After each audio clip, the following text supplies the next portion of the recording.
বয়স 50, জন্ম থেকেই 2 হাত নেই। সেই অভাব তাকে জীবনের শুরু থেকেই লড়াই শিখিয়েছে।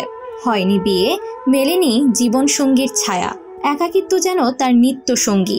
তবুও দমে যাননি তিনি।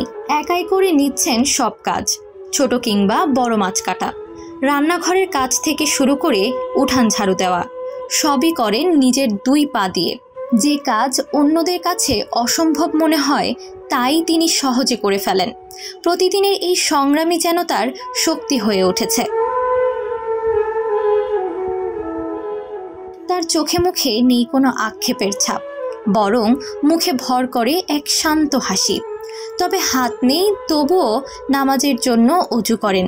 এই সব কিছুর জন্যই আল্লাহর কাছে শুকরিয়া আদায় করেন, যা জীবনের প্রতি তার দৃষ্টিভঙ্গি দৃঢ় ও ইতিবাচক করে। সমাজে শারীরিক সীমাবদ্ধতা প্রায়ই দুঃখের গল্পে বাধা পড়ে, কিন্তু তার জীবন যেন সেই ধারণাকে নতুনভাবে লিখে দিয়েছে। তিনি প্রমাণ করেছেন শারীরিক অক্ষমতা নয়, আসল শক্তি লুকিয়ে আছে মানসিক দৃঢ়তা আর আত্মবিশ্বাসে।